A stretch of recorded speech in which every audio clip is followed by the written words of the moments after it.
આટલા બધા કેસીસ જેમ કે રેપ પછી મર્ડર્સ અને એ બધું થાય છે, ક્રાઇમ અને જે હમણાં થઈ રહ્યા છે એની ઉપર લો, ડોગ્સ ઉપર ને ઇનોસન્ટ સોલને સાઈડ ઉપર રહેવા દો. રખડતા શેરી શ્વાનોને શેરીઓમાંથી હટાવીને શેલ્ટર હોમમાં મોકલવાના સુપ્રીમ કોર્ટના આદેશથી દેશભરના પ્રાણી પ્રેમીઓમાં નારાજગી જોવા મળી રહી છે. ઠેર ઠેર પ્રાણી પ્રેમીઓ રસ્તા પર ઉતરી આવી દેખાવો કરવા લાગ્યા. સોશિયલ મીડિયામાં પ્રાણી બચાવોના કેમ્પેન ચાલવા લાગ્યા. વડોદરામાં પણ આ આદેશના વિરોધમાં મોટી સંખ્યામાં શ્વાન પ્રેમીઓ રેસકોર્સ ખાતે એકઠા થયા અને પોસ્ટર્સ તેમજ પ્લેકાર્ડ સાથે દેખાવો કર્યા. સાથે સહી ઝુંબેશ ચલાવીને સુપ્રીમ કોર્ટના નિર્ણય સામે ઉગ્ર વિરોધ પણ નોંધાવ્યો.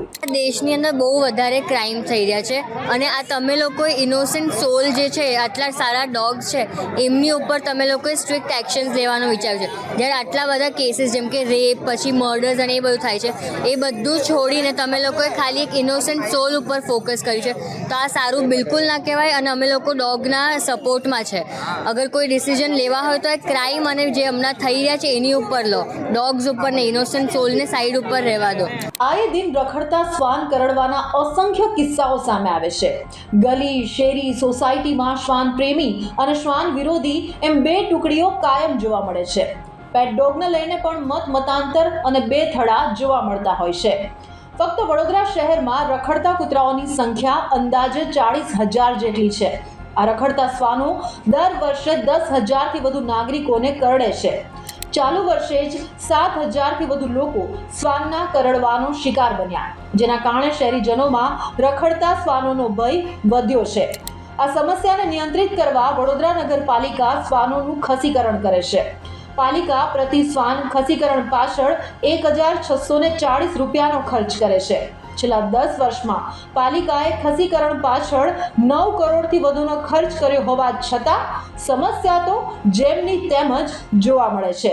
છેલ્લા 10 વર્ષની અંદર અંદાજે 8 થી 9 કરોડ જેટલો એબીસી પ્રોગ્રામ અંતર્ગત ખર્ચ થયેલ છે, જેની અંદર દિન પ્રતિદિન જે કામગીરીની અંદર સ્ટરલાઇઝેશનના રેશિયો જે 14,000 દર વર્ષે આપણે કરતા હતા, એની અંદર કામગીરી અસરકારક કામગીરીને કારણે અત્યારે દર વર્ષે અંદાજે 5,000 થી 5,500 જેટલા ડોગનું ખસીકરણ કરીએ છીએ. અને જે ખર્ચનો છે એની અંદર પણ શરૂઆતમાં 1,80,00,000 થી 2 કરોડ જેટલો ખર્ચ થતો, જે આજે ઘટીને 80 થી 90 લાખ રૂપિયા પ્રતિ વર્ષ ખર્ચ થાય છે. વડોદરામાં શ્વાન પકડવા અને ખસીકરણ કરવા માટે 2 સંસ્થાઓ કાર્યરત છે, જે દરરોજ સરેરાશ 20 શ્વાન પકડીને ખસીકરણની કામગીરી કરે છે.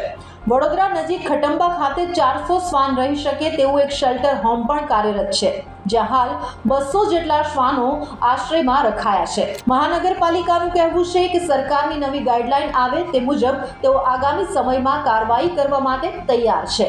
જો કે ખસીકરણની 85% કામગીરી પૂરી થઈ હોવાના પાલિકાના દાવા પર પણ સવાલો તો અનેક ઉઠી રહ્યા છે. તમે જોશો કે અલગ અલગ વિસ્તારોમાં રોજ કૂતરા કરડે છે અને કૂતરા કરડવાથી અનેક લોકો રસી મૂકવા માટે આવતા હોય છે.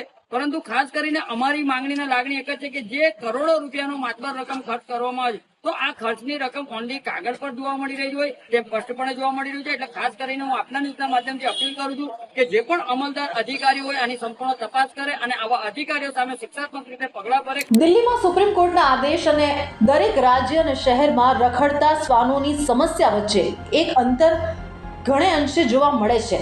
એક તરફ શ્વાન પ્રેમીઓ તેમના અધિકારો માટે લડી રહ્યા છે, તો બીજી તરફ સામાન્ય નાગરિકો પોતાના જીવના જોખમે જીવી રહ્યા છે. મહાનગરપાલિકાઓ ખસીકરણ પાછળ કરોડોનો ખર્ચો કરી રહી છે, છતાં સમસ્યા જેમની તેમ જ છે. ત્યારે આ સમસ્યાનો કાયમી ઉકેલ આવશે ખરો? આવશે તો ક્યારે આવશે? ભાઈ એ તો હવે જોવું રહ્યું.